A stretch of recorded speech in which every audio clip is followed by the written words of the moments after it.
As we deliberate on the issues before us, we trust that we will reflect positively on the communities we serve. Let us all seek to be effective and just, so that with courage, vision and energy, we provide positive leadership in a spirit of harmony and compassion. Right. Next time I will do it in Te Reo when I've properly rehearsed it. All right. Apologies. We have leave of absence, Councillor Coe. Our Manawhunu representative sends an apology. Olivia Rauriti, who has just been appointed, sends her apology, but hopes to be at the next meeting. Item 4, are there any declarations of... We move and second the apologies. Oh, sorry. I've just been corrected already that somebody's got to move and accept the apologies. Right, heavens. Moved by the Mayor, seconded by Bernard Randall, right? Yep, you have voting rights. Oh, you don't? Sorry, of course you don't. Councillor Prenoff, thank you very much. Okay. Undoubtedly, the excellent person on my right will pull me up when I go off course, which may happen from time to time. And I might say I will do my best to remember everybody's name.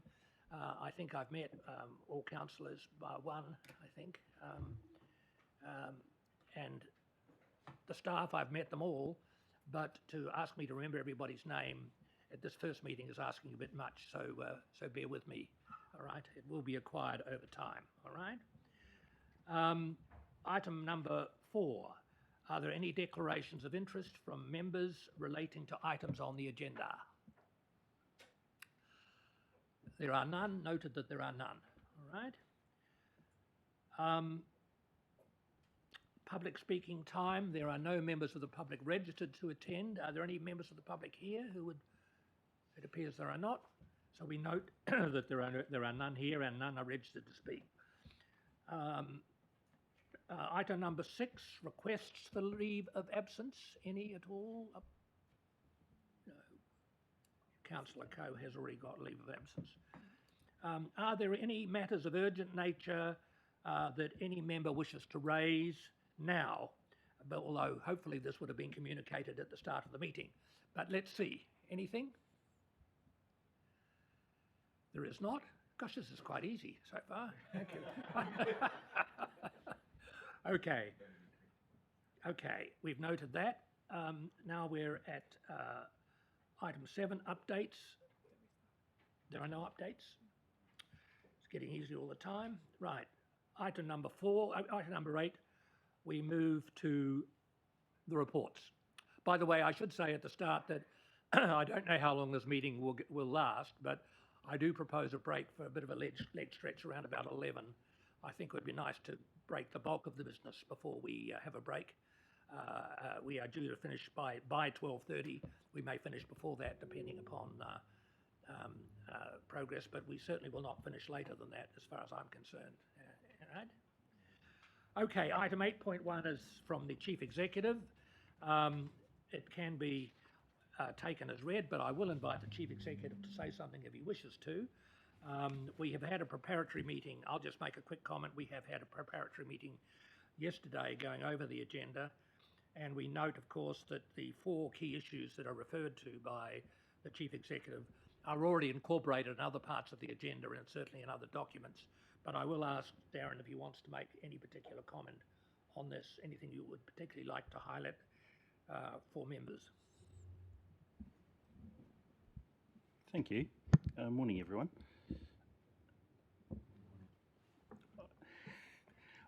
I actually had a couple of comments similar to what you've just made, so I think I'll leave it at that. It's I might start by saying though that it's really nice to have this committee in play, and I know the staff and I and our elected members are looking forward to working with both of you through this triennium. So, as you've indicated, I'll take the report as read, and I'm happy to take any questions. Perhaps I've omitted something, which is I should have introduced myself as the independent chair and as David Cochrane as the independent member, but I think that's been done in other meetings, so that's who I am anyway. And also to acknowledge the presence here of Sam of Ernst Young, the external audit firm, who is going to be here for the duration of the meeting. All right. Any questions concerning the Chief Executive's report, item number 8? Any questions? Followed by comments if people wish to. No, there are not. No, I haven't. Thank you, Janet. Yes.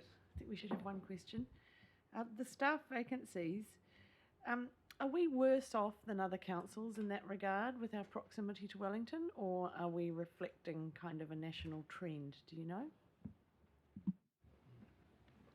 Thank you. Thanks, Your Worship. Really good question.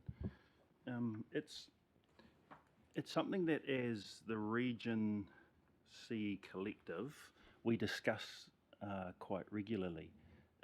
And historically there has been movement of staff between the councils, noting how close we are, which you also see around the country. At the different councils that I've certainly worked at, there is that pattern of staff moving between the councils. The agreements that we form amongst our councils is one of not taking staff, but rather if staff approach, then that seems to be best practice. We've actually seen a bit of movement, a bit of positive movement in that our recruitment of staff has been quite good in the last quarter. So we're at about 95% staffed, which is really, really good for us. Why is that? I mean, personally, from my perspective, this is a really, really good place to live and work. Kapiti Coast is beautiful. The council is a progressive council, and the change that is afoot is starting to show in the reputation that we have in the region, which is really nice to see. So long may that continue. The challenge will be inflation and meeting market. That will always be a challenge for us, as with any local government. But of course, that's a discussion we'll be having with our long-term plan. Thank you, Mayor, for that question. I have just another brief follow-up question. How many of our staff commute from Wellington is something which interests me. I notice a number do. It, of course, is nice that they work here. It would be even nicer if they lived here, I suppose. But do we have statistics on that? Thank you. It's a really good question. I could give you off the top of my head what we do with our SLT, in that currently 3 of us commute from town. The introduction of Transmission Gully means it's now a 25-30 minute drive, you know, which makes... You must go very fast. Sitting at the speed limit. I must put that caveat, sitting at the speed limit.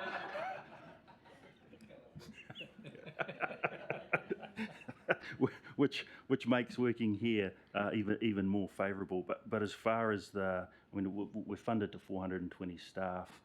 What percentage of that would work and not live in Kapiti would be something that we would have to look at. Okay. I just think it's an interesting issue because I know one staff member I have a particular amount to do with lives in Tawa, gets on the train at Tawa with his bike, gets off at Paikokariki and bikes the rest of the way here. So it just shows how keen some people are to come to work, Mark, which is a good thing, right? Any other questions concerning the Chief Executive's report? Yes, Jocelyn, first of all. Thank you. Through the chair, thank you, Mr. Edwards, for your report. Just a question. You've got section 26 and 27, which says it's legal and risk, and actually no, it's 25, financial and resourcing, and it's saying that there's no particular none of these issues arise from this report. So I'm just wondering how that works, considering here we are talking about staffing issues and risk.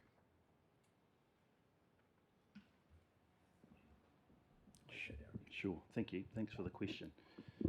So this report is a chief executive's perspective of the business. So the financial implications, the risk implications would come from the specific reports. So there's some comment there from health and safety, which will be reflected in that report. If I look at risk, there's something that will be reflected in that report. So. Thank you. Yes, David. I just have a question going back to the staffing. Are there any pinch points? I'm thinking particularly what we see in the media on things like Three Waters, where complaints that the companies are pinching local authority staff at a rate. I mean, it's one thing to say, okay, the turnover's this, but if the turnover's all in one area, or the vacancies are all in one area, that's a bit of a worry, isn't it? I mean, are you okay, or are Wellington or Colin Crampton pinching your staff, or what? It's not something that is probably that selective. It depends on what the market needs and what those demands are in the professional, I guess, acumen of what they are looking for. So we see at different points in time RMA reform, central government needing a huge resource in planners, and so they go out to the market. Water reform, of course, is one of those areas that we are seeing pressure put on the workforce for those who are skilled. And of course, with recent announcements from government as to citizenship in Australia, we'll also see some pressure coming from that market internationally. I guess the challenge for us is understanding what outside of remuneration is it that people look for. Work-life balance, if you're younger, have a younger family, raising that family, what are the benefits of working for us? So there's a fair bit of work that we are doing in recruitment and retention to understand that. Are we okay at the minute? We are okay at the minute. We are constantly, though, looking at the horizon and beyond to make sure that we remain relevant. Colin hasn't taken any staff yet, so we're happy about that. If there's nothing further, we'll move to the next item, which is the Ernst Young Audit Plan. Jing, you're welcome to move to the table as the sponsor. Oh, sorry. Yeah, sorry. I thought we were just going to note this, but we have to have a recommendation to note it, right? Yes. The recommendation be no. Will somebody move, please? Lawrence, thank you. Seconded. Janet, thank you. Right.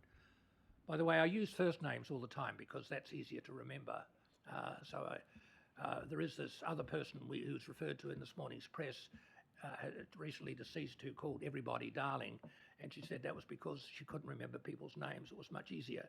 So, but I will use first names. I trust that's not too informal, all right?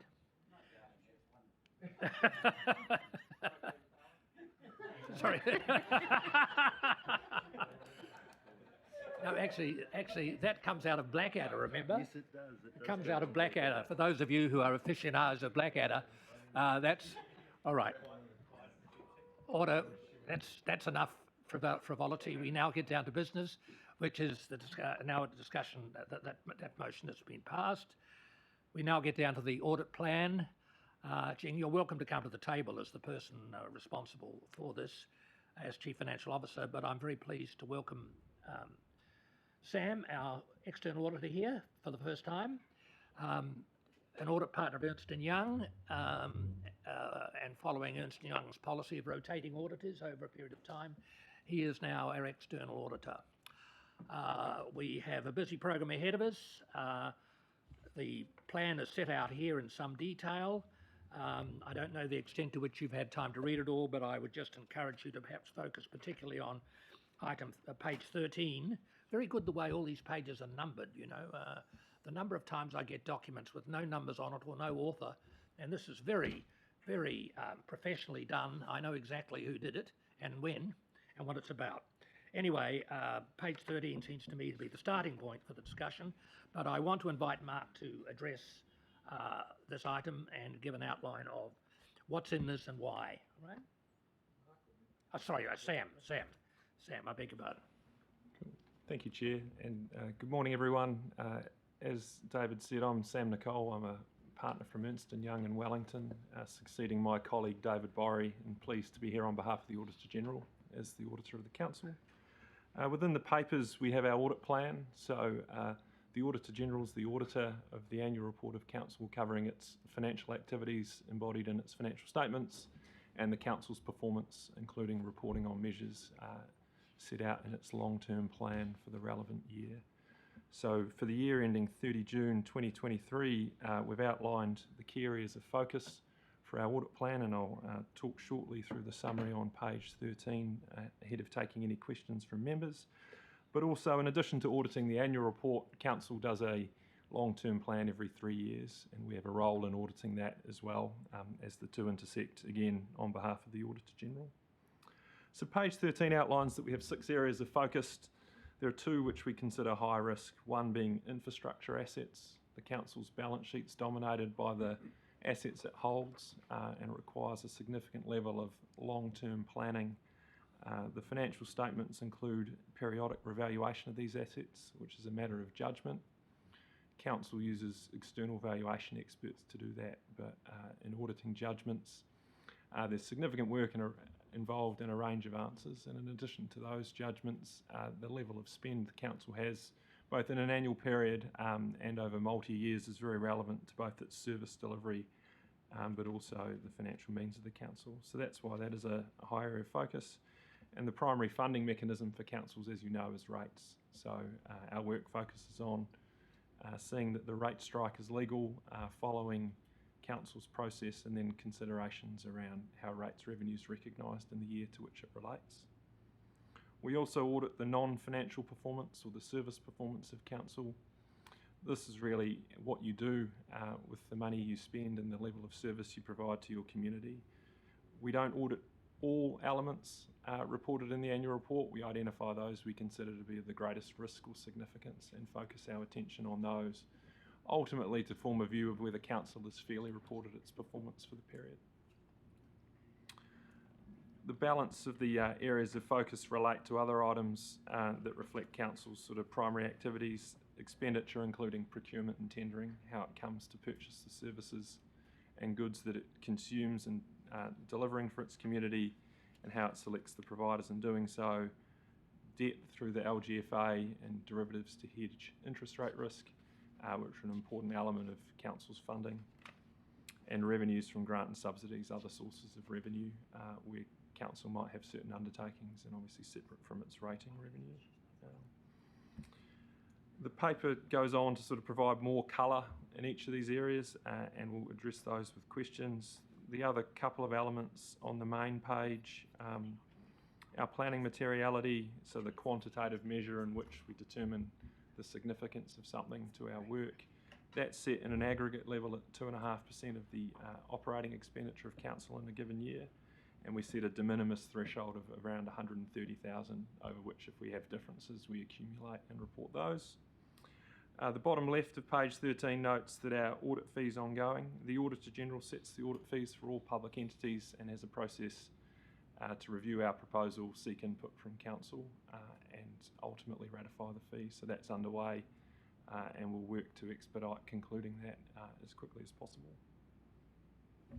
So that was all I was going to call out on the areas of focus. I thought I'd pause here for questions before dealing with the balance of the report. Thank you very much, Sam. Okay, the floor is open for questions.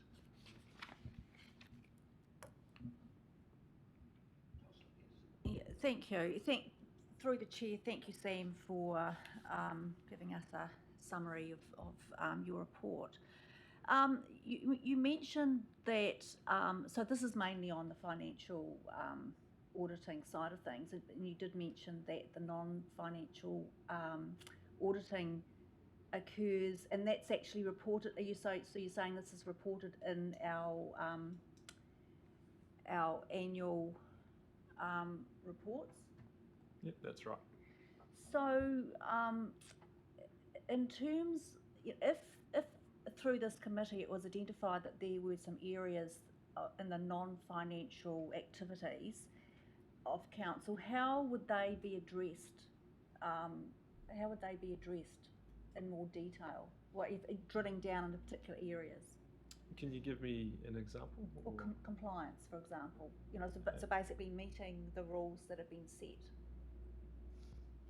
Yeah, so our audit's required to consider Council's compliance with legislation and regulation, as well as Council's own imposed policies.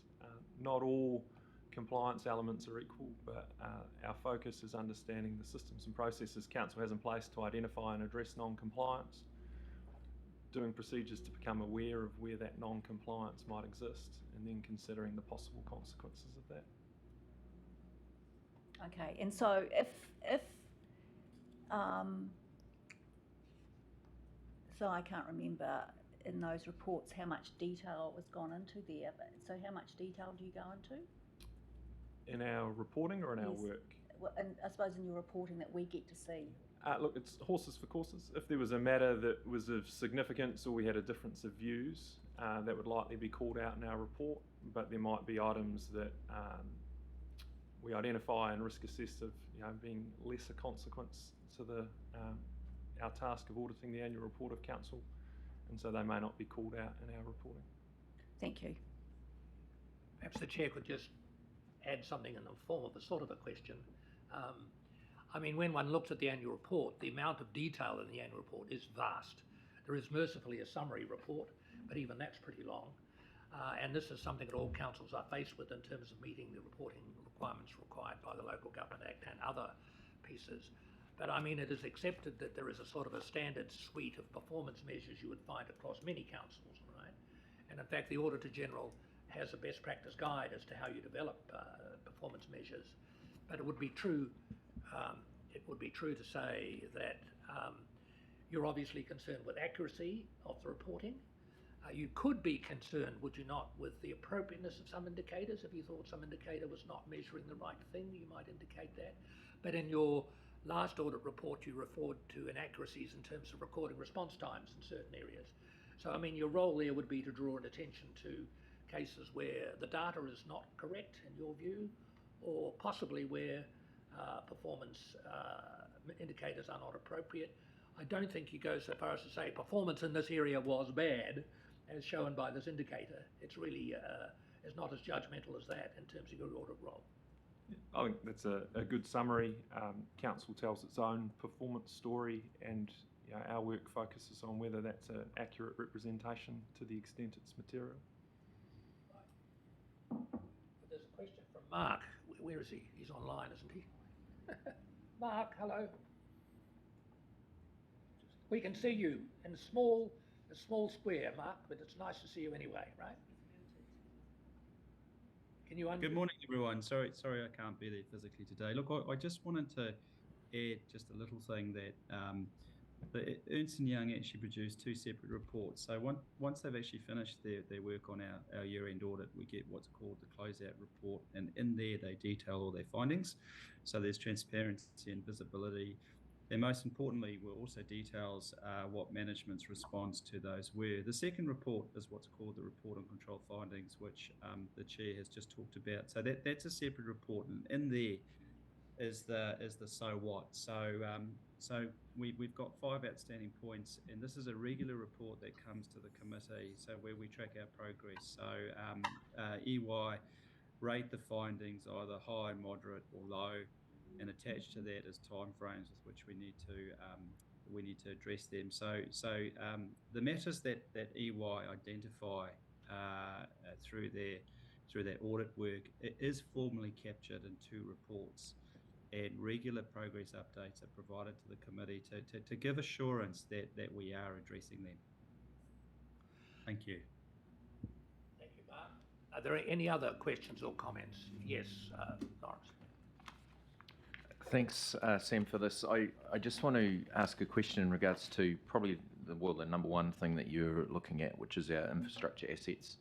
And note in your report, you talk about the 3 waters reform program and 4 water service entities.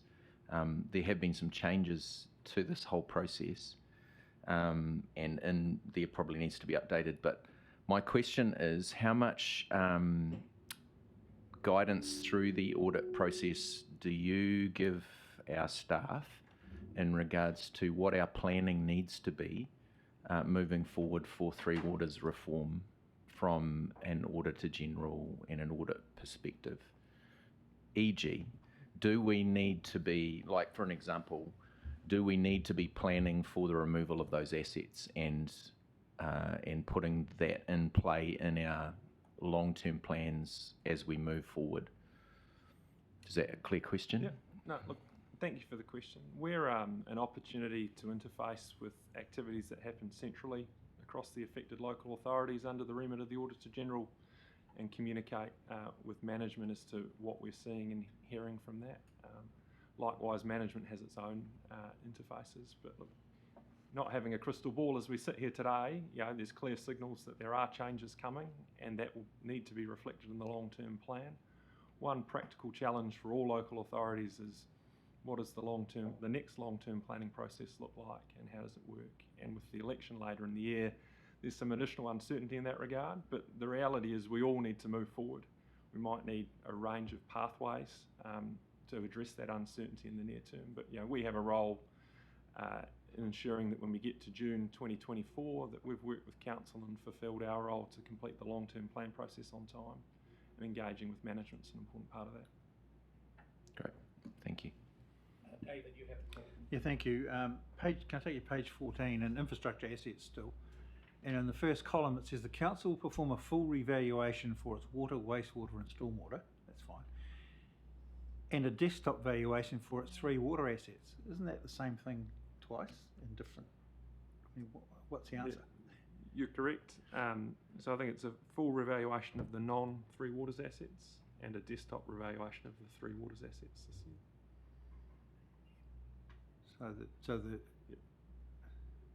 Just say that again, please. So a desktop revaluation of the 3 water assets being wastewater, stormwater, drinking water.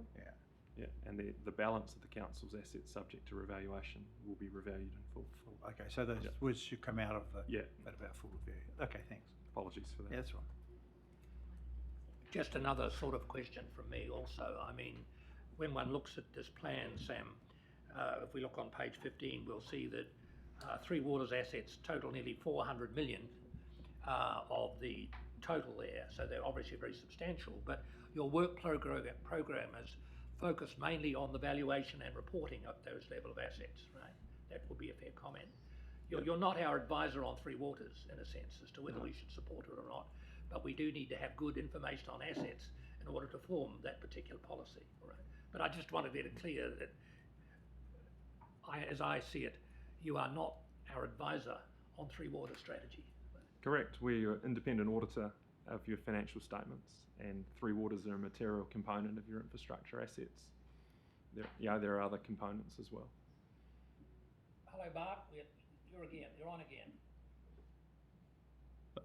Thank you, Mr. Chair. Look, I just wanted to clarify a point, as it is a bit confusing. So, look, about 5 years ago, as you know, council does revalue its assets, and about 5 years ago, the program was that we revalued all our assets every 3 years, and that just became impractical.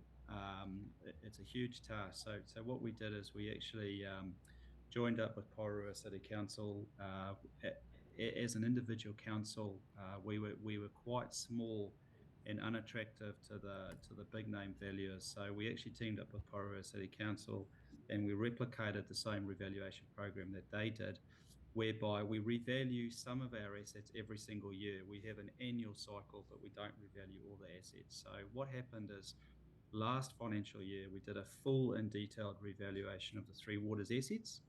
And what the intention to do this year is, because it was revalued as at 30 June 2022, our intention is not to do a full-scale revaluation, but we will do a desktop valuation. Now, that still gets done by our independent valuers, and effectively it's an indexation, so it's adding inflation to the replacement costs. That is the plan. However, as things continue to unfold with the 3 waters reform, if we don't feel that we will get a true fair value of the 3 waters assets through the desktop valuation, we will do another revaluation.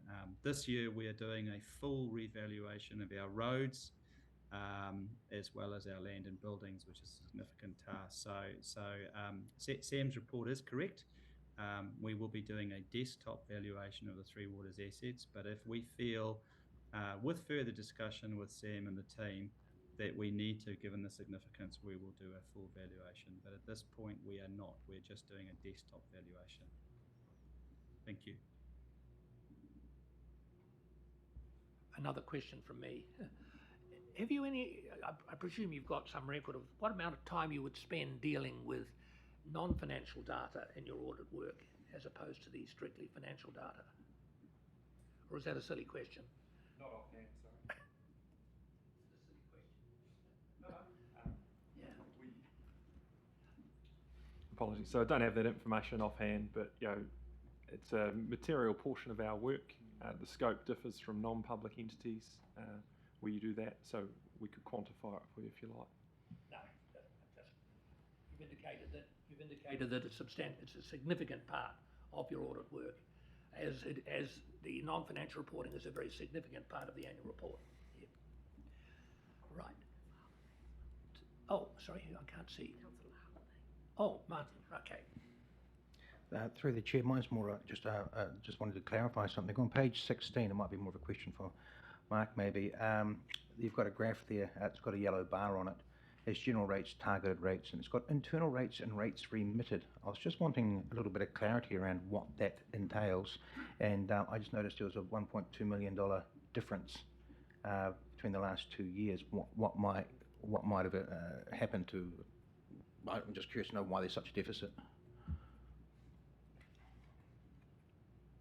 Please feel free. Is that a question for me or a question I think for it's Mark? more of maybe a council officer question, but again, it's if that might be something that you need to come back to me about. I'm not sure.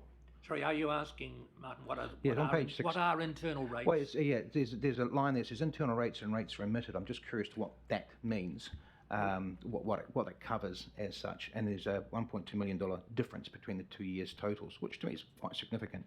I was just curious to know why there was that difference. Is that a question for this committee?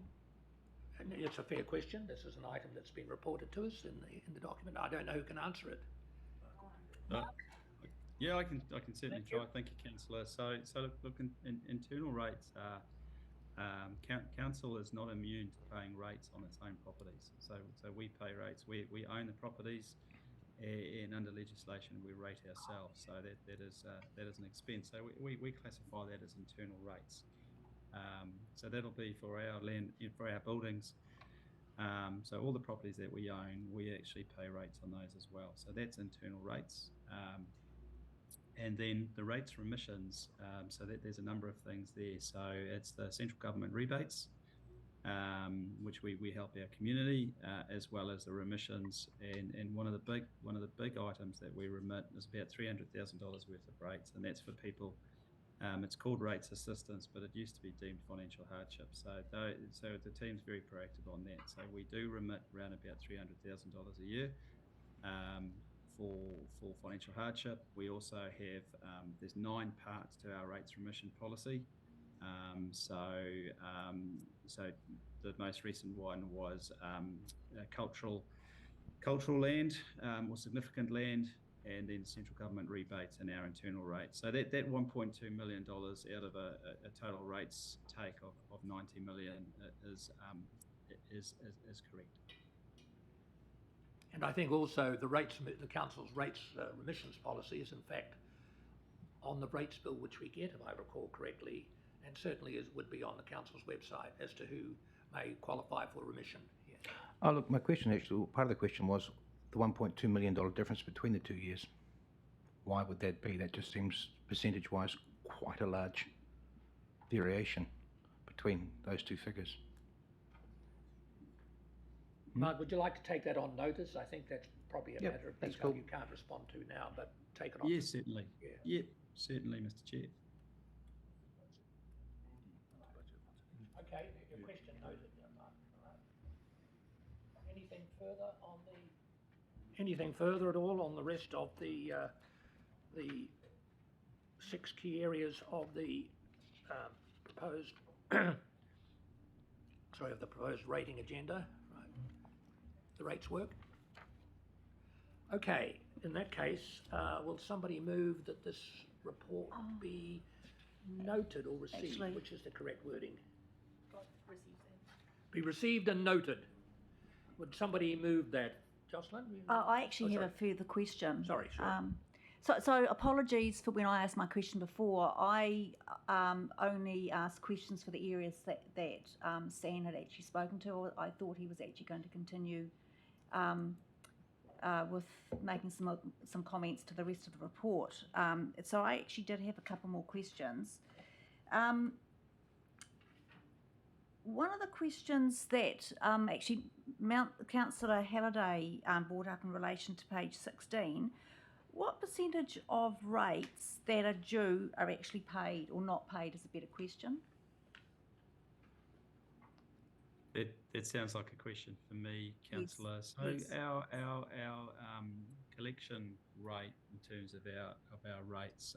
So currently we're achieving about a 97% collection rate. So which means that about 97% of the rates that are invoiced during the year are paid.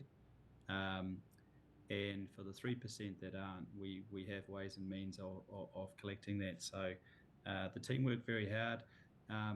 We do know ratepayers that are struggling, so we see whether or not they qualify for the rates remission, and if not, we work very closely with their ratepayers to set up payment plans, and which is generally the ability to pay rates off over a 12-month period without penalties, and as long as they stick to the payment plan, then those penalties aren't imposed. So we do sort of go the extra mile to make sure that rates come in the door, and then for those ratepayers that aren't experiencing any difficulties, aren't contacting us, and aren't paying, we make use of a third-party debt collection agency, which has been very successful.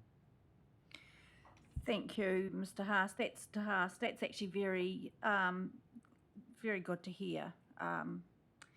So my next question is on page 18, and in here it talks about expenditure, procurement and tendering, and it also talks about our tendering policies and our sensitive expenditure policies. I just want to double check that we have those, because I looked on our website and I couldn't actually find any reference to them. Yes, Councillor. We do. They're internal documents. So sensitive expenditure policy is, we rebranded that general expenses policy because it's a policy for internal staff setting out what expenses can be incurred and what can't, and staff don't necessarily think a sensitive expenditure policy is what they're looking for. So we do have that. It is an internal policy that is socialised across staff. In terms of procurement, we do have a procurement policy. That's an internal document. We have what's called a procurement framework, which is sort of guidance for staff, so that we have fit for purpose procurement. What is on our website is what we've recently launched. Is called a supplier portal, which connects us with our local suppliers and anyone that wants to do work with the council. So we are actually advocating for localism, as well as achieving better outcomes through the supplier portal. So it's relatively new, and we are that is I guess our frontline interaction with suppliers, and we are actually receiving really good positive feedback. But the procurement policy and the general expenses policy are internal documents, so they won't be on the council website. Thank you for that. So just to double check, those they don't come past councillors for approval. They are decided on internally. That's correct, Councillor. That goes to the senior leadership team and is signed off by our Chief Executive. Thank you. Any further questions? Oh, sorry, Dave. Yeah. Thank you. In our briefing papers, when we were appointed, there was a note that the council's procurement policy that needs to be approved by NZTA for the subsidy funding contracts that involve that was up for renewal. Has that been done? It has to be approved by NZTA. Has that all been actioned? Otherwise, we might not get the subsidies. Yep. Thank you. It has been done, and Thanks. I've got confirmation from our GM of infrastructure. And I think we note also that the procurement policy includes a lot of reference to the NZTA template as the basis for council's procurement policies and operations, right?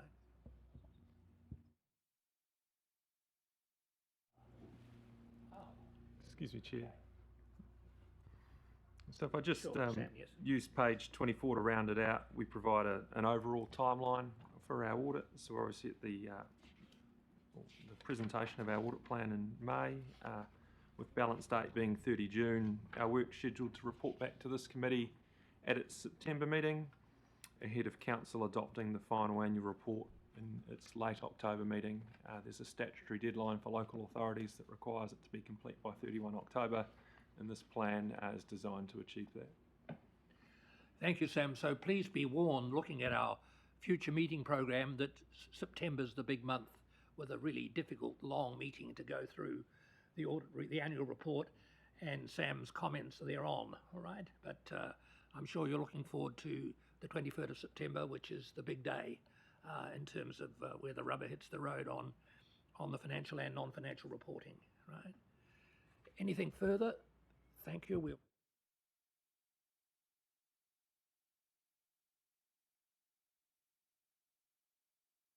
bit of a hash of this. Would somebody move, please, that the audit plan be noted and received and noted, right?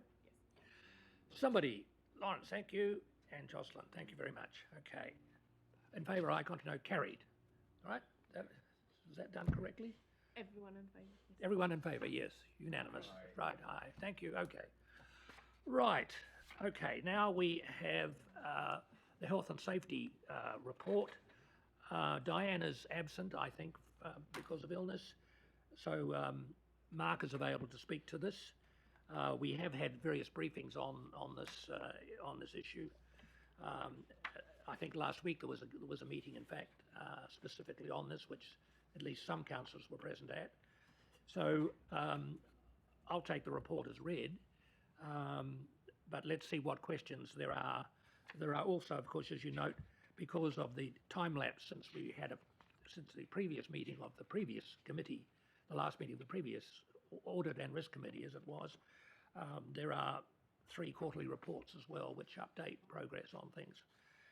But we take this as a very serious issue, of course, in the council. So are there any questions concerning it?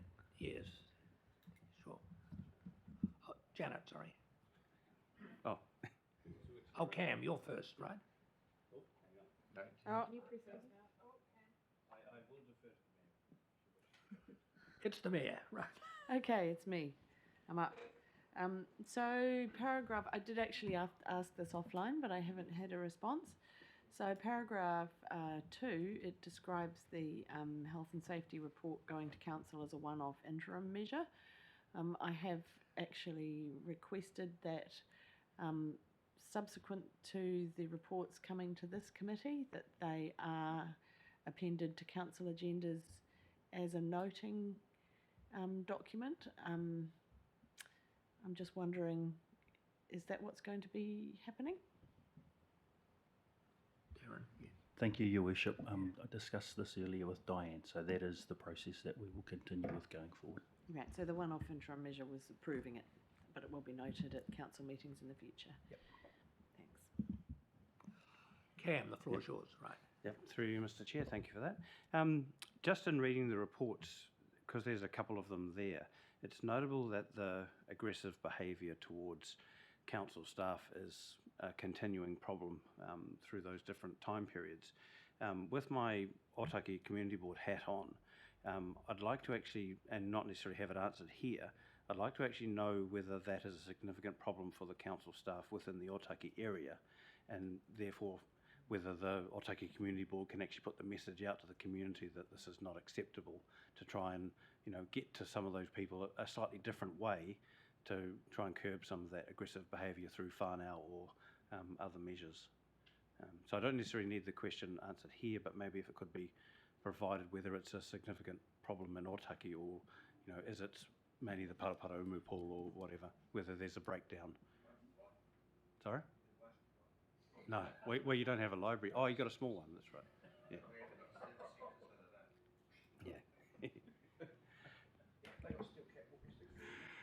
Yeah. Thank you. Yeah. So I think we're all the same, whether you're from Waikanae or Otaki, but anyway. Thank you, Mr. Chair. Order. Thank you. Look, it's a really good question, and thank you for the support, and thank you for the willingness to support our people who are out there. It seems to be that this is a growing incident that we are seeing right across not just our council but all councils around the country, and not just local government, but any public facing sector. And the means and ways of how we go about dealing with is something that is complex and that we're dealing with every day. So let me take that offline and we can come back and see what the numbers look like in Otaki, or if it is Waikanae. Thank you. Thank you. Anything further? The chair has a question. This is a question I raised in a preparatory meeting we had, but I'd like it put on the record as a question and an answer provided in due course. And that is our ACC levy. I mean, the ACC has a system under which it bills employers based on their record in terms of health and safety.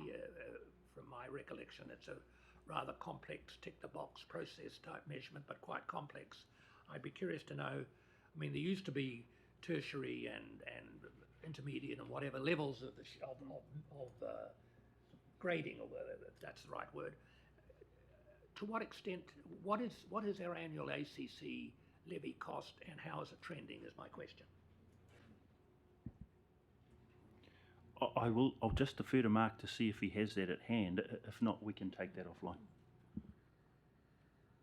Look, thank you, Mr. Chair. Look, we haven't, I don't, but we are, you did raise the question yesterday, so we are looking into that and we'll bring it back.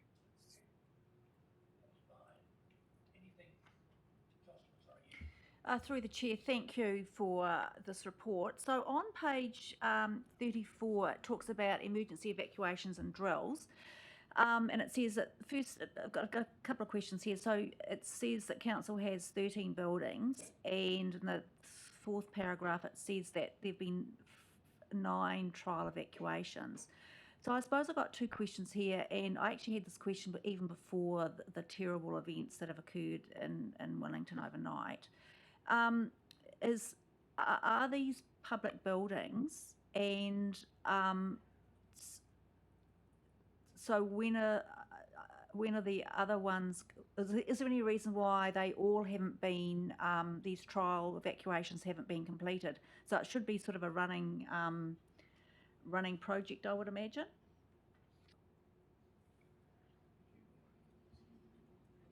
Yeah, I'm going to give this a go, and from memory, we did discuss this at council, and I'm going to look to my fellow SLT behind to see if there's any further assistance.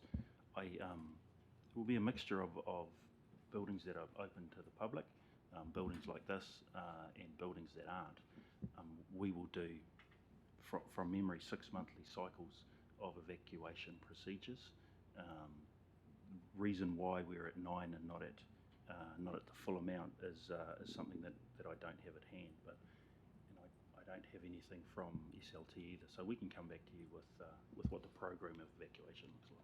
Yeah, because I think, from my experience, having these practices is really, it's very disruptive, but it's also very useful to throw up any little issues that need to be resolved if in the worst case scenario there is a problem. Okay, thanks. And I think Sean has got something to add for us.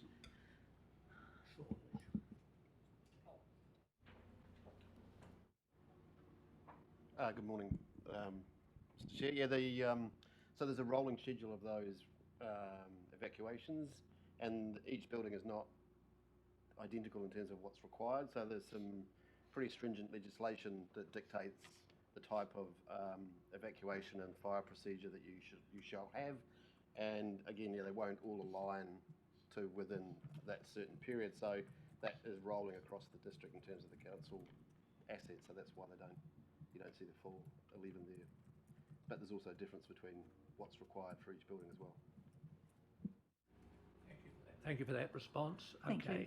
David next, and then Mark has got his hand up as well. But first of all, you, David. Thank you. Let's take you to page 45. I admire the tongue-in-cheek comment, presumably, about shooting at people when you're trying to shoot geese and saying you've learned a lot. I hope you have. Don't shoot the residents. But what really concerns me is at the bottom, just above number 2, where it says it's going to be a new system, and I raised this yesterday, but I'd just like to get it in the record that one of the most important things with these health and safety reports is not the absolute bare numbers, but the comparisons, what's going up, what's going down. So can we be sure that the new system won't say, well, we can't compare it with the old system, you're starting again, because that's a real step backwards. Yes, thank you. And again, something I discussed with the report writer to give confirmation that that will be the practice.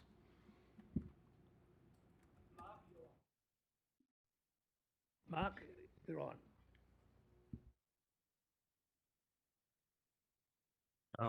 Thank you, Mr. Chair.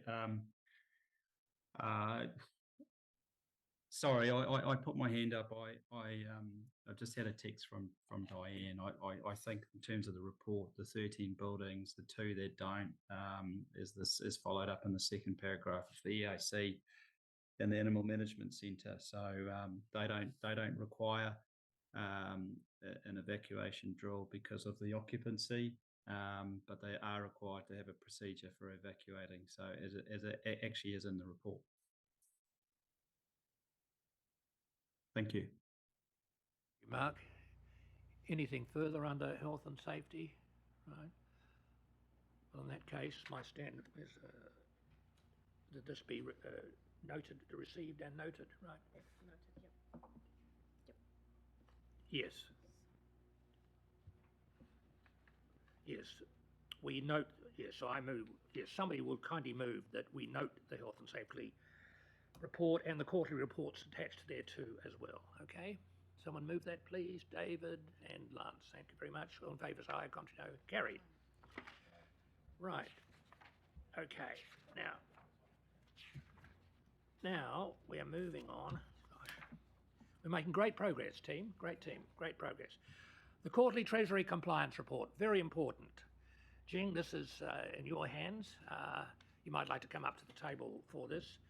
I'd just like to make a sort of an opening preamble saying how important I think this is. It's highly complex. There are all sorts of policies, council policies, local government act policies, local government finance agency policies, and the compliance with all of these policies is particularly important. And I think we do have a Treasury management policy, which is a separate document. So I'd like to invite you to, well, Zeng, do you want to make any additional comments concerning what I've just said, or correct me if necessary, right? Take questions, all right? The floor is open.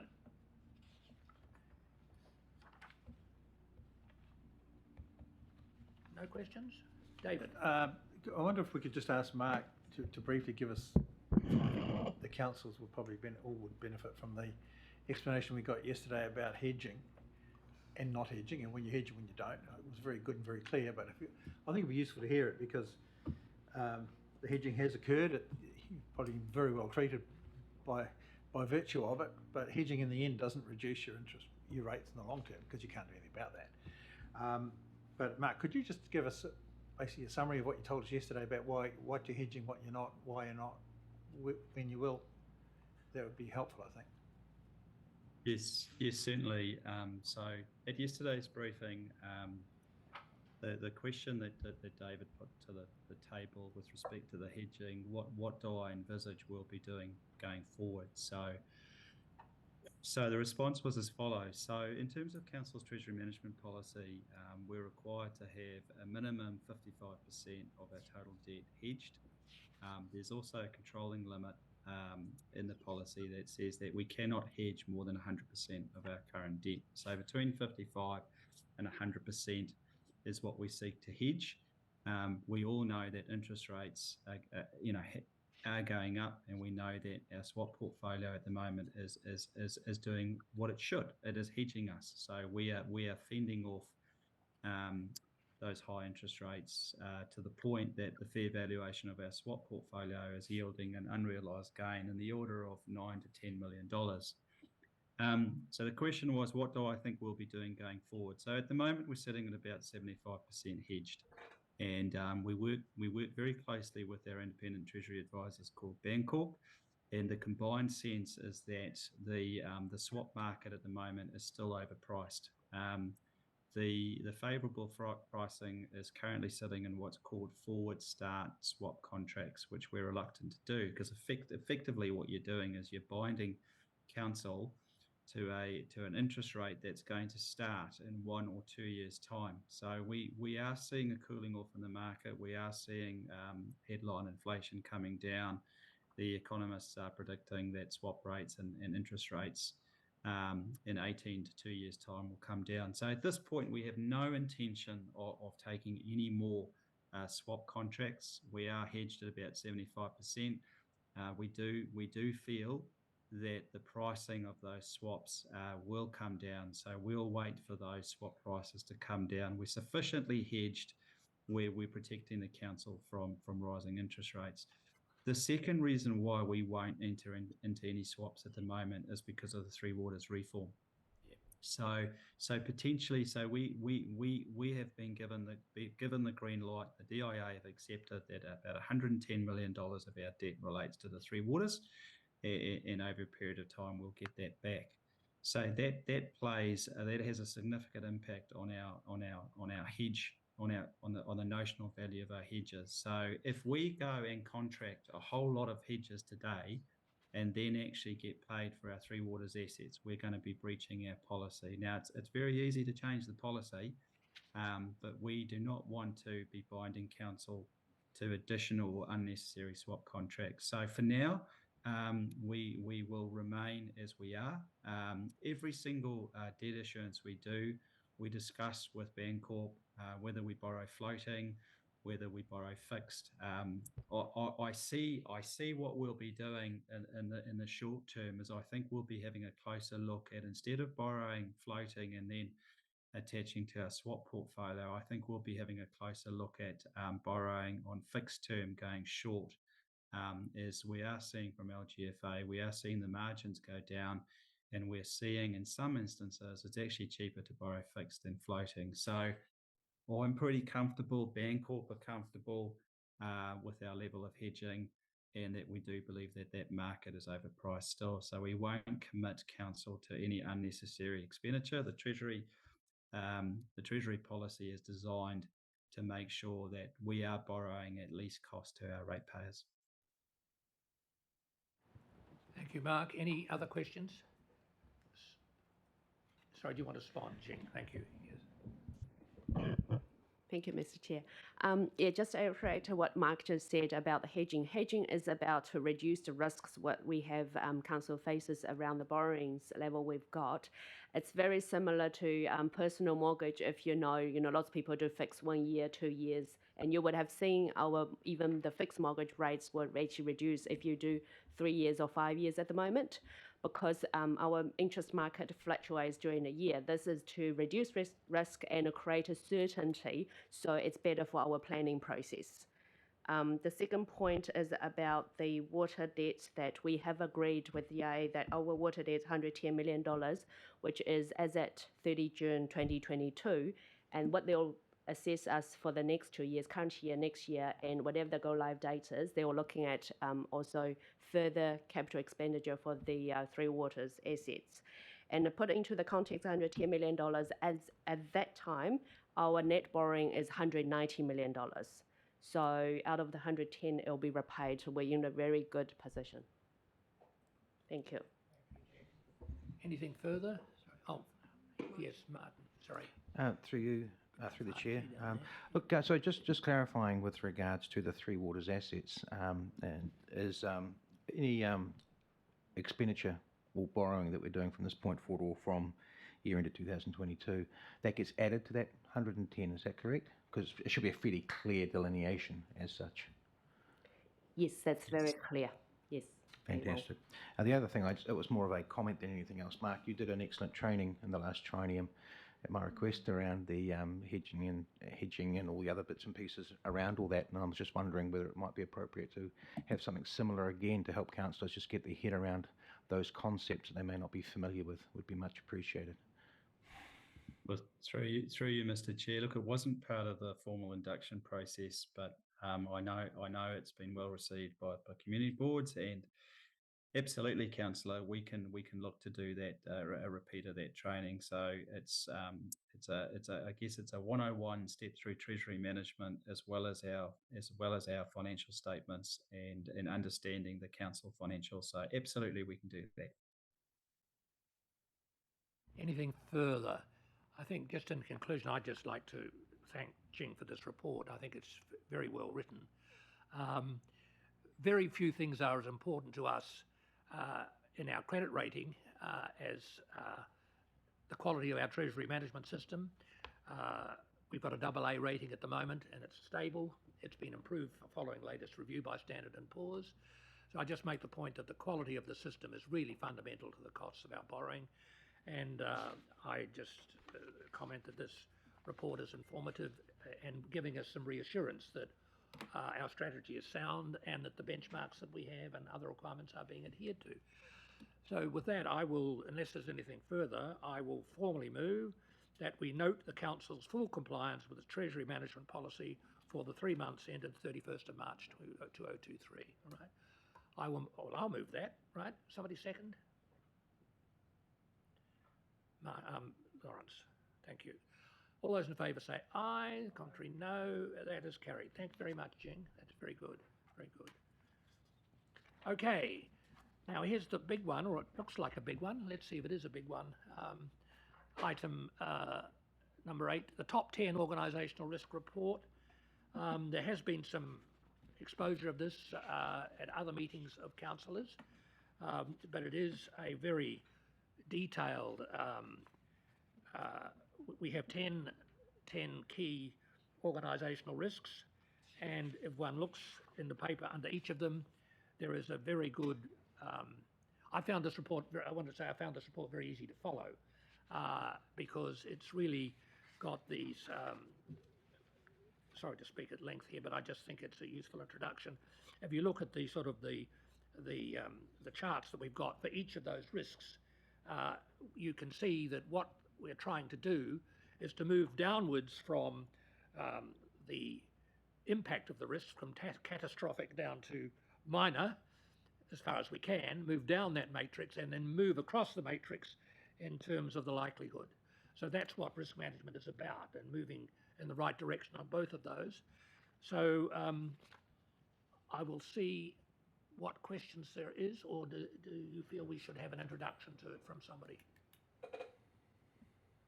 Andrew, do you want to make I will invite you to make an introductory comment, all right? Thank you, Mr. Chair. Good morning, everyone. So I will take this mainly as read, but there's a few things I just want to say that the report takes you through the process that we've just been through with the senior leadership team. So it was a very intuitive process, multiple workshops, and this is very much just a starting point. So if anything comes up within these committee meetings, then obviously we can then take that back to the senior leadership table for discussion, whether they need to come onto here. So this is the first report that's got the new Appendix 1, which has come out of our new risk management software, CAMS Risk. And then the final thing for me is just a note on page 68 that the trend arrows are all no change at the moment. That's just because they're 10 brand new risks. So when we come to the next committee meeting, we should hopefully see some of those trends going in the green direction. And that helps to tell the story of how we're progressing with the treatment actions. So that's it from me. Thank you, Andrew. I would just comment that the key summary, I think, is page 68 and 69, where all the 10 risks are discussed in terms of the initial degree of risk, the current perceived degree of risk, and the target level of risk. And you can see where we still expect to remain high, even after remedial action. Some things are inherently high risk, I suppose, is what that is indicating, and those are too. But that's a very good summary there. And also under each of the 10, there is a discussion of, well, first of all, there's an indication of who the sponsor is. In other words, who's responsible primarily for managing this risk within our council staff, what the causes are, what the consequences are, and what actions are being taken. So I think that's a very nice summary although it's quite a detailed document, but the heat map that is given for each of the 10 risks, I think, is very easy to follow and very helpful. So with those comments from the chair, I just invite any further comments.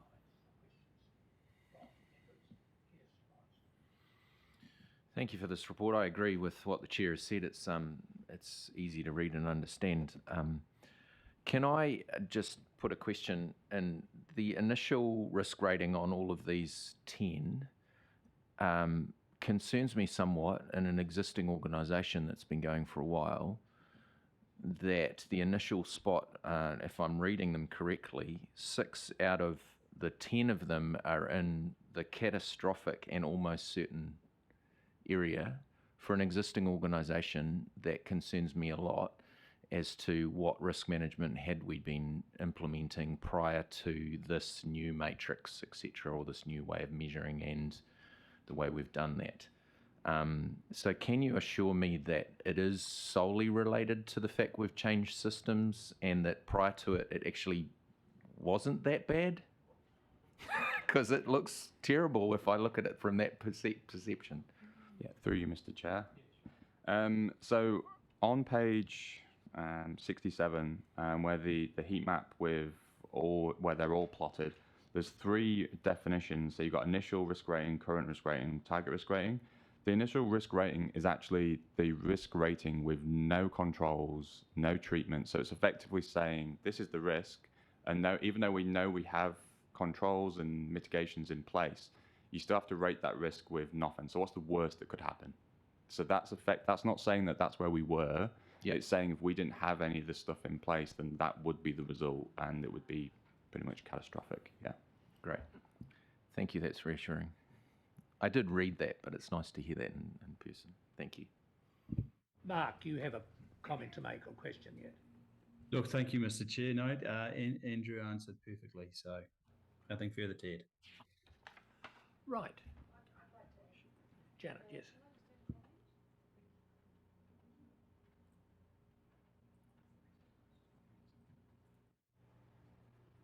I'd just like to add a comment through the chair that the ones that remain there, even with action taken, are ones that we have little control over.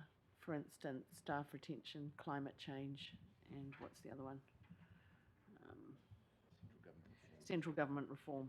Yeah, so where we are able to mitigate, we are mitigating, but we can't always mitigate risk. That's part of the nature of risk. Yes, so 2 of the risks remain high inherently. David. Thank you. On page 61, the 10 are listed. Just observation first that some of them are pretty definitive. You'll know how many serious injuries, deaths, or whatever you've had. Some are very subjective: failure to maintain your social licence, giving effect to the treaty and obligations to Maori. You could walk around the place and ask a lot of people, and in this room or any room in the district, and you'll get a whole range of answers there. So I'm not quite sure how the measurements go for the very subjective ones.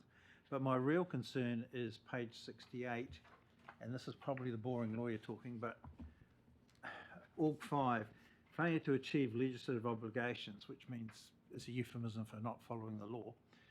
And our target is moderate. Now, that's our target.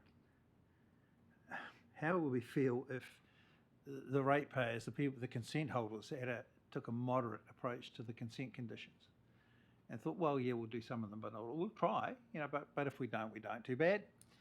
And I would suggest that I'd be interested to hear what the Audit Office thinks about a moderate legal compliance level, but my thoughts are it ought to be low. But if you were sitting around the board table at Fletcher's or Main Freight or Spark or something like that and said we're going to have a moderate approach to the law, we'll go for a moderate target, you'd be in the gun. I mean, you'd be in real trouble. So I don't think we should just sit here and say, yeah, moderate's good enough for legal compliance. There will be breaches. Of course there'll be breaches. But the target shouldn't be to have a moderate level. Surely it should be to have low level of breaches. Well, Andrew or Darren, which of you wants to take that one on? Thank you. And I'm looking at Mark. Mark and I had a discussion about this morning, and I understand you've had a discussion with Mark.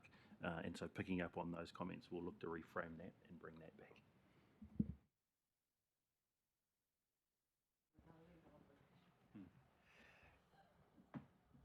Anything else under the top 10? No? Oh, yes, Lawrence.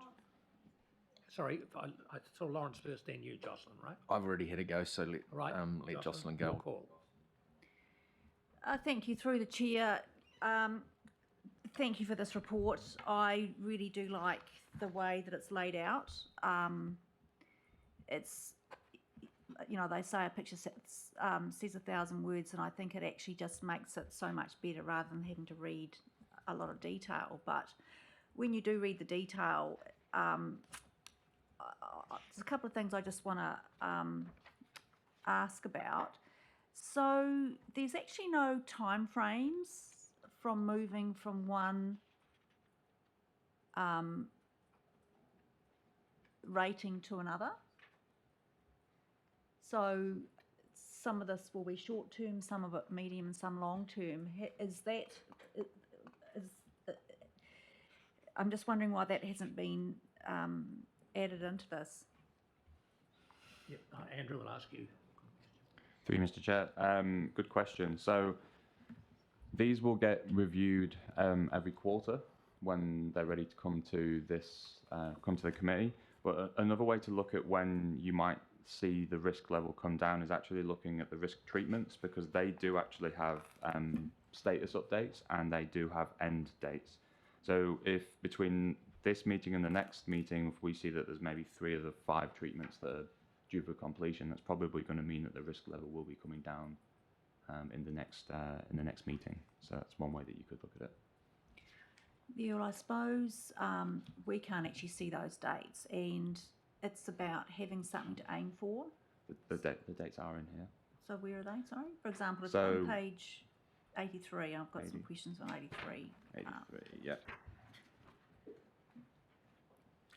So if you go over to the next page on 84, all of those risk treatments are Okay. for that risk. Okay. Oh, yep. Okay. So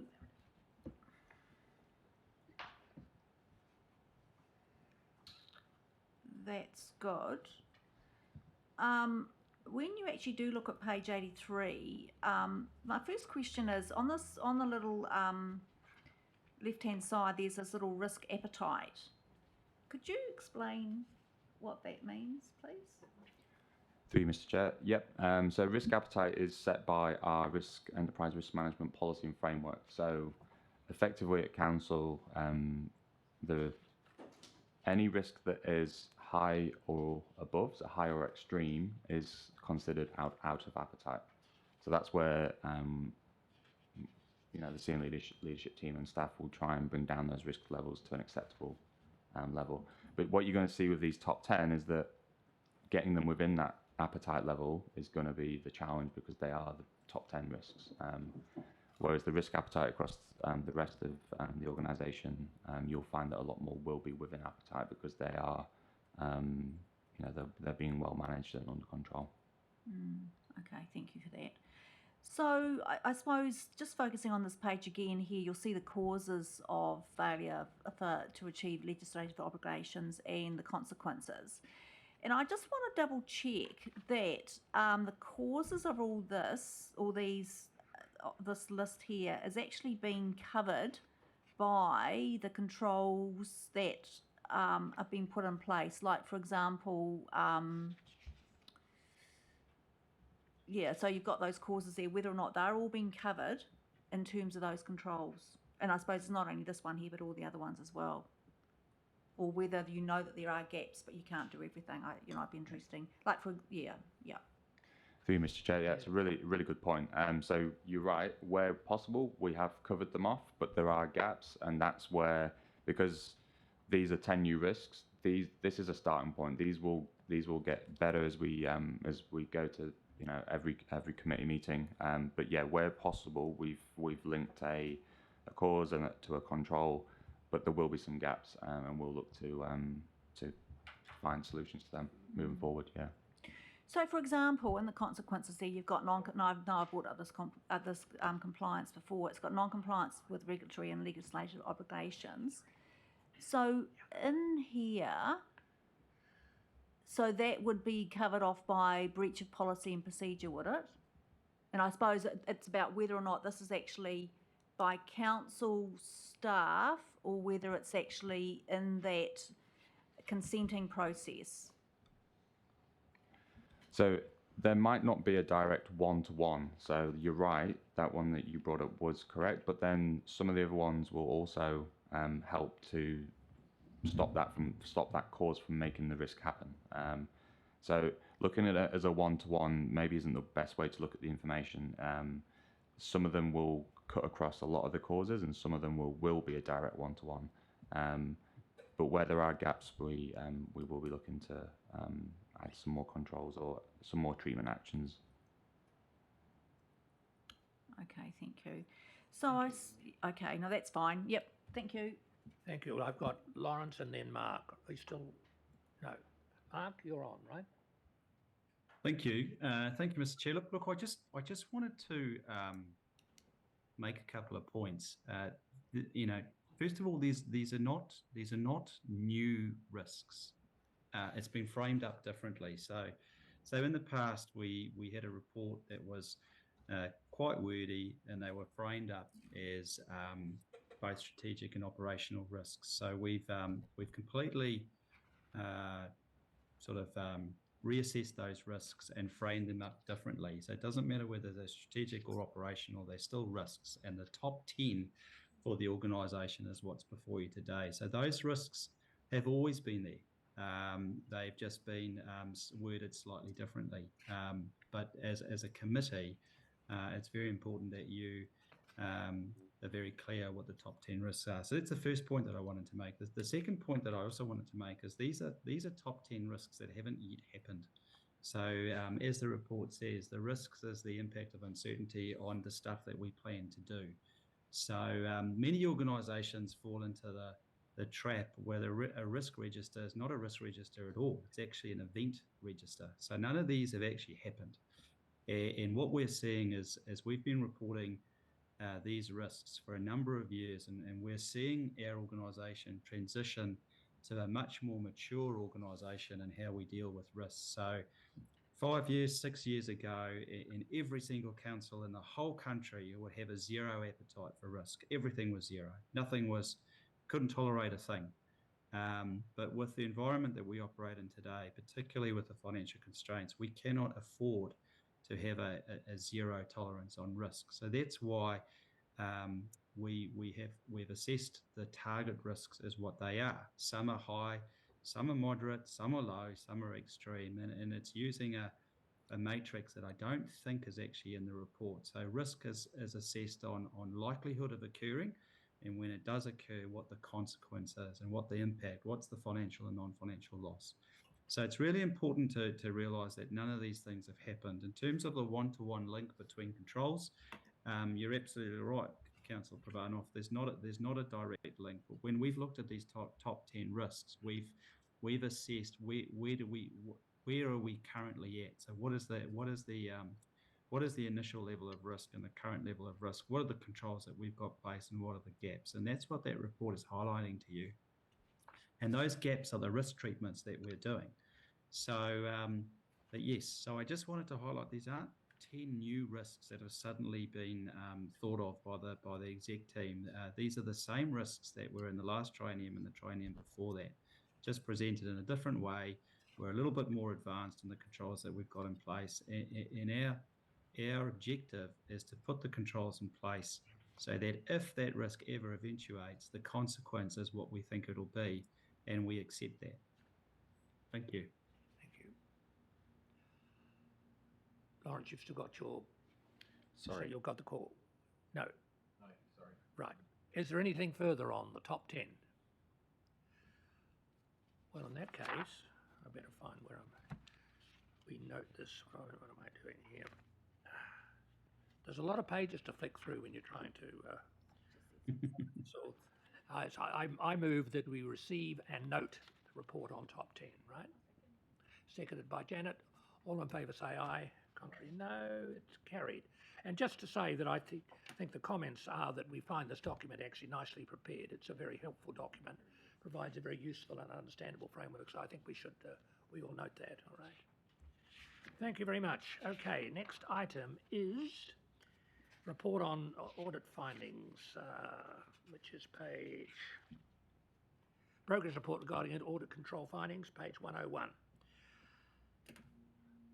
This is a fairly brief thing. I mean, this is, as we said, one of the reports we get every year from the auditors is this, the report on control findings. Is there anything you want to say at this stage, even though you were not around on that audit, Sam? It's fairly clearly set out, I think. The actual findings are summarised on page 109, right? Yeah, just it's a normal part of the audit process. So ex post, we produce the report, of which the 22 copies included in the papers. And as we do the 23 audit, we'll revisit management's assessment, which is the subject matter of the paper this morning. And nothing was regarded as highly risky or highly dangerous. One was regarded as moderate and the others are classified as of low significance. So that's a reasonably satisfactory from the auditors, I would say.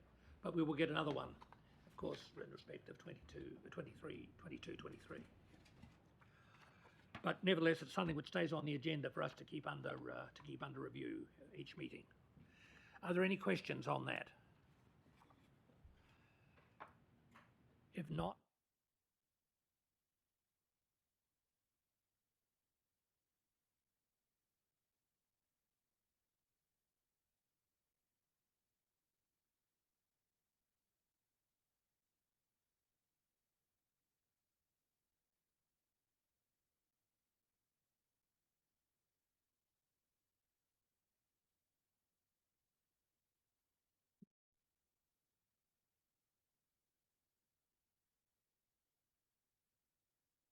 coming up to 7 minutes to 11. But I believe that the items that are left on the agenda could well be done in 30 minutes, which means we could then adjourn.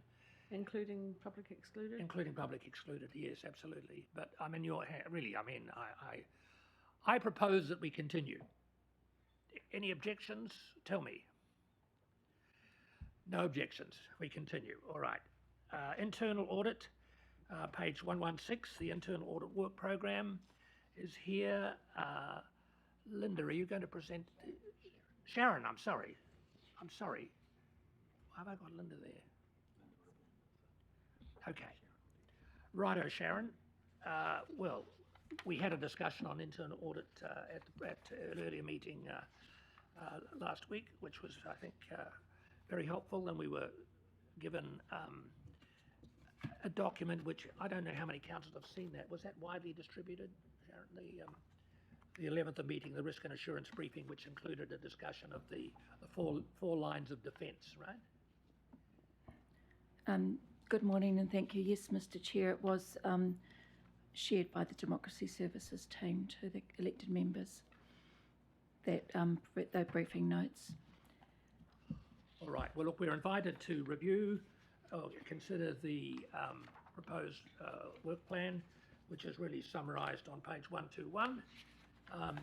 Is there anything particular you want to draw to our attention that you think is significant? Sharon? Thank you, Mr. Chair. Yes, just noting that here at Council, internal audit is it adds value. It's a continuous improvement tool, and it's a work program that we started at the end of the last triennium. So we're in the very early days of it. With reference to 4 lines of defence, none of those 4 lines stand alone as one more important than the other, but audit internally sits as a 3rd line, with us looking to internally replicate what our external auditors do and do an internal version of that. To that end, we follow their guidance along with other guidance from OAG, Audit New Zealand, and other sources that come through the risk management perspectives that we hold. At the end of this calendar year, you'll get a outcomes report on the final responses that the Chief Executive has taken on the internal audits that have been achieved during the year. I'd just like to bring your attention on page 118 to a change that I'm very happy to make after meeting yesterday and having feedback from Mr. Cochrane. The X that says not started sends entirely the wrong, gives you the wrong perspective. We prefer and will in future reports regard that as planned. We do have a watching brief over all the audits that we do have in play. We don't just single focus on the one audit that we're looking at. We'll gather information, cross-correlate, and also hive something away for a future focus that's going to come up, so that with one FTE assigned to this area, we're just trying to be a bit smarter about how we do gather our information and solve it, store it for further work. So with that, I'm happy to leave the report on the table. Thank you. Any questions? David, yes. Yes, thank you for the, Diane, for the explanation of that, and that not started doesn't mean doing nothing. I think it's important that that message gets across to everybody that, oh, well, I don't need to worry about the expenses policy because they're not looking at it. They are. But that has to be ongoing. I still have a little bit of a concern with compliance with the protected disclosures policy. It's a new statute, so you've presumably got a new policy to go with it. And that task doesn't start until January next year, which kind of leaves you hopefully not stranded if somebody makes a protected disclosure between now and then. I think you probably do need to have a look at whether there is actually a policy to handle it, because those things don't matter until they do, and when they do, it's too late to develop a policy. It's got to be there develop an effective policy. So I'd suggest that's something that's got to be looked at, because if that starts, it's always a tense process. It's always difficult for everybody concerned, and that's one that probably you need to at least have a quick look at it and go, yeah, well, it looks like it fits the Act, and then do a thorough review next year if you want to. But the idea of hanging around, leaving it 6 months or more, and hoping none come in is, I would say, if we're talking about risk, reasonably high risk. Through you, Mr. Chair, I can respond to that. We did indeed have a policy under the previous legislation, and in this new policy being established, our legal team and in-house legal team carefully went through that legislation to achieve the changes that are in this current policy. So I'm confident that it meets all the requirements. There was in-house training and promotion of its arrival and reminders about what it provides. But then with regards to the scheduling, we are certainly open to this table suggesting a reorder, but noting, as I said at the top, for all of these listed elements of activities, we have our eyes open for all of these things as we do process our audits. Thank you. Thank you. Mark, you have your hand up, right? Yes, thank you, Mr. Chair. So, look, as Sharon and Mr. Cochrane have said, look, we do recognise that we've been a little bit harsh on ourselves, and we'll make the change to the report. Sharon actually just did cover what I was going to say. Look, in terms of the protected disclosure policy, that was updated. It was previously called the whistleblowers policy. That has recently been updated. It's been approved by SLT. And what's very important with that policy is actually promotion and awareness to staff, which has happened. The internal audit program looks at the compliance of that policy, and it's certainly my hope that we don't actually have a lot of compliance with that policy, as that's not good. But in terms of the general expenses policy, that's a little bit the same. I think the report's been a bit harsh on ourselves, which we do tend to do. There is a new policy. It has been refreshed. It has been updated. It is sitting with me, and in the very near future will be tabled and hopefully approved by the SLT.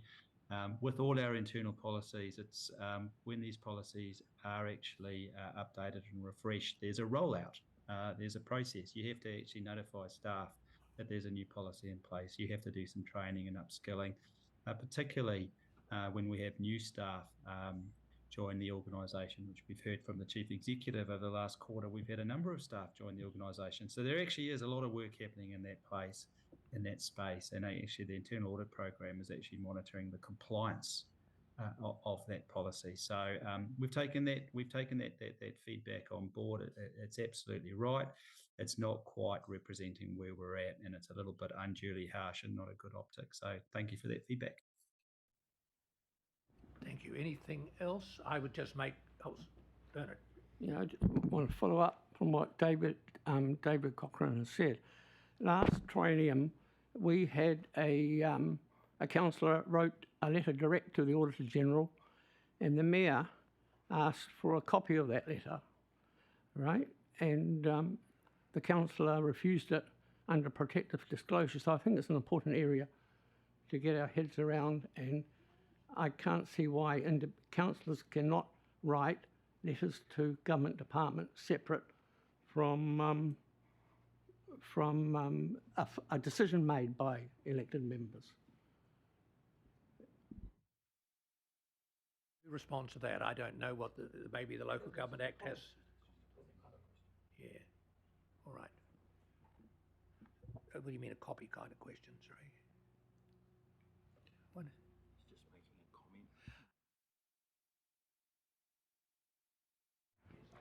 comment. Sorry, but in that situation, we could challenge his ability to not disclose under protected disclosure. That doesn't sound like it would fall under that category to me. And if we've thought that, it's true that we could challenge that, which might avoid that kind of situation occurring where it wasn't disclosed.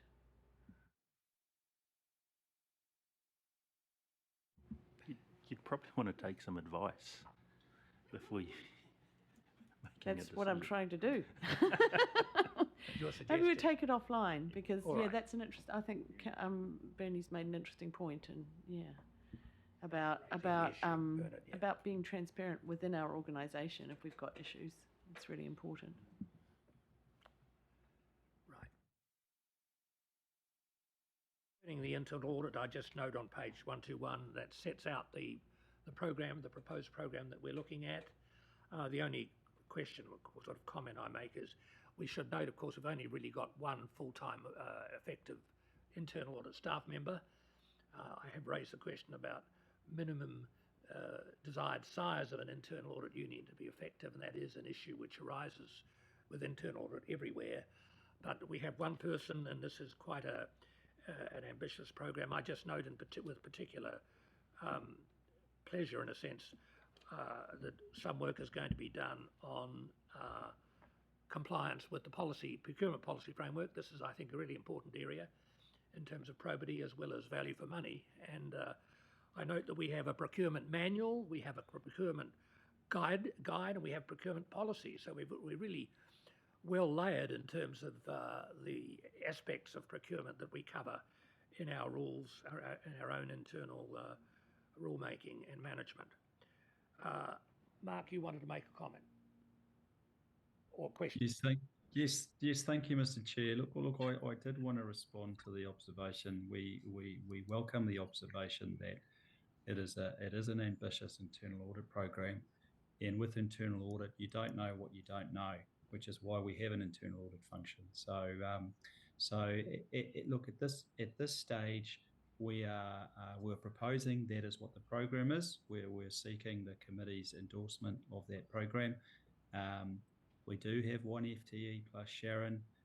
We don't want to slip behind on the program. Internal audit is one of the lines of defence for this council. So this concern was raised yesterday, and my response is that myself and Sharon will be looking at the program and making sure we stick on track.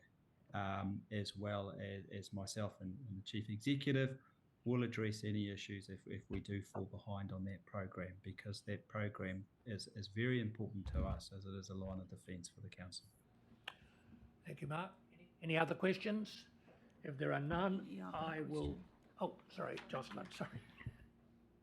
So thank you very much for this report, and it's always good to know where we're going. So I just want to ask a question. Maybe I'm just having a bad hair day.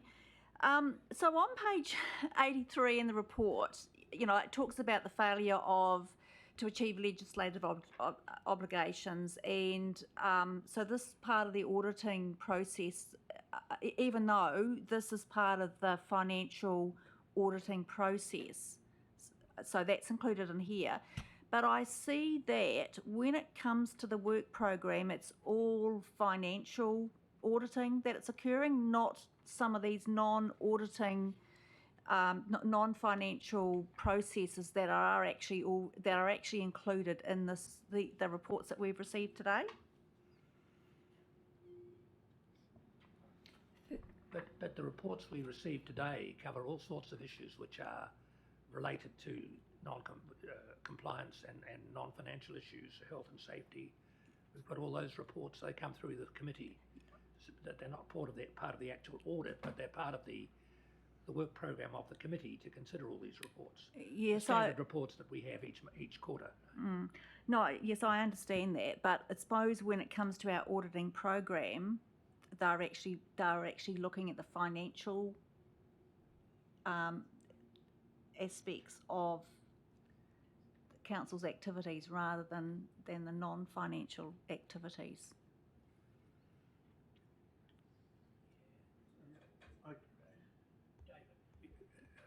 Help us here, David. Here. Thank you. I can see what the council is saying, that things like are we maintaining our social licence, whatever that means, and relations with Maori and iwi don't appear in the internal audit. So I think the point the council is making is all these things, when you've got all these things you've got 10 risks, some of which are financial, some of which are not, but the internal audit function is focused on the financial ones only, with the possible exception of the protected disclosures, although that's probably going to be a largely financial matter anyway. I don't know that, as you said before, Chair, though, what can 1.1 or 1.2 people do? Got to stop and start somewhere. But I think it's a valid point that the internal audit function is focused on finance. I don't think that's a bad point.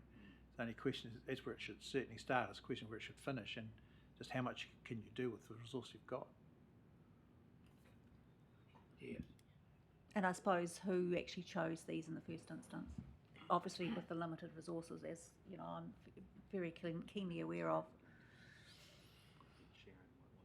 Sharon might comment on that, and Mark also, yes. Thank you, Councillor, and it's great to see that correlation between that risk report and this internal audit work program, because essentially you've got it, they do fit. But yes, there is just one FTE.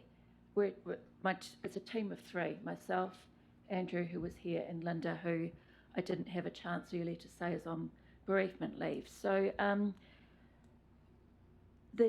would explain the logic of what you've got in front of you, and that was discussed with Marcus, my group manager, and Darren as CE.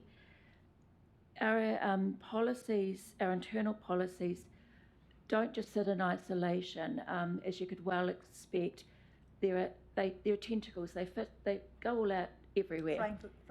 Framework, and each of these, the two primary policies that are under review at the moment, fraud and procurement, have listed at the end of them supporting policies. So it was efficient and effective to stay in with that lens and look at those next, because then you've effectively managed a bundle that all fit and tie in together. And as I said at the top, we are invariably finding things for the other audits as we just focus on mitigation, compliance with the fraud policy or compliance with the procurement framework. But the basic logic of why you see some financial ones there at the moment is just that they are listed as supplementary supportive policies, and it would be remiss of us just to focus on the core policy and not look at the supporting ones that underpin it. So thank you for that, and I appreciate the limited resources. But I also just, want to raise the point that all of these except the business continuity plan are all to do with one of these risk areas, and to go through having internal audits on all those other 9 categories is going to take a really long time. And maybe we need to look at I suppose as the chair said, the resourcing in this area, maybe it needs to be looked at. Through you, Mr. Chair, I can add one more thing. Just like EY do, we have to do our sampling and our testing and looking for evidence of the key controls in the policy. Alongside of that, we make general observations, which we also put to the side and review later to see what trend data that's giving us. There's definitely an opportunity with the setting of the next work program for you. We'll bring a draft and for you to look at. The position here was this is the initial meeting of this committee, and we had staff ready to work at the beginning of the triennium, so the work program was set by the Chief Executive, and we've been doing that. But definitely we can take on board and look for feedback on what you would like to see as a focus for the next internal audit work program. I appreciate that, because that was going to be another question. Thank you. Yes, okay. You're happy with that? Who was? Oh, Mark, sorry. Where you go? Through you, Mr. Chair. Look, I just really wanted to say that internal audit is quite different from external audit. It's got a much lower level of materiality from that we heard from Sam, and it's really just it's a deep dive and a thorough look of the first and second lines of defence. So typically, Sam and his team will come in and they'll do some testing of our controls, and the process will be we'll be asked what our controls are. We'll detail what those controls are, and then Sam's team will test those controls and make sure that they're operating as they should. And sometimes EY will comment on the effectiveness of those controls, but it is the internal audit function that is actually making sure that those controls are fit for purpose. And if not, why not? And those internal audits do take a lot of time. The questioning has been that the internal audit work program is very heavily focused on financial testing, and that is true. We do have to start somewhere and finish everywhere, as a phrase that we've used in the past. And the internal audit work program before you today is actually based on a combination of experience and also external reports. The OAG often produce a report to Cabinet on their findings of each year's audit. And so what's before you is a work program of known areas that can be problematic that we need to test. So once we've gone through that, then our focus may well shift to non-financial, but we know that the items in front of you are the big ticket items it's a good place for us to start. We want to have our own assurance. We want you to have assurance that first line of defence is actually is fit for purpose for the organisation. So it is based on experience. It is also based on, about 3 years ago, we were looking to engage an independent third party as an internal audit function, and they actually tabled quite a detailed program. So we've actually drawn on a number of resources to formulate the work program in front of you. But as we've heard from Sharon, the whole point of the paper today is to give you an update of where we're at, what the program is, and if there's anything that you see that's missing, we would like to know as we own the program together. Thank you. Thank you, Mark. I think that really addresses the issue that this can be, Councillor Jocelyn's issues can be addressed in the medium term. And in the meantime, I recommend, if there's no further discussion, I move that we receive and note the internal audit progress update and the forward work program. I'll move that, seconded by the Mayor. Janet, all those in favour say aye, contrary no, it's carried. The last item we have in the non-public item is our forward work program, which is summarised on page 124, right? We have made a late start with our first meeting now being in May. That's partly due to my being overseas for much of April.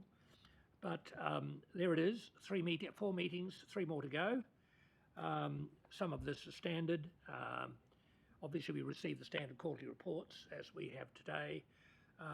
The main issue then is, I presume on the 3rd of August, Ernst Young might give us a progress report on the external audit. But the real crunch one in terms of our workload really will be the 21st of September, which is the draft annual report, which is a very time-consuming exercise if it's to be done properly. So there is the program before us. Are there any comments or concerns about it?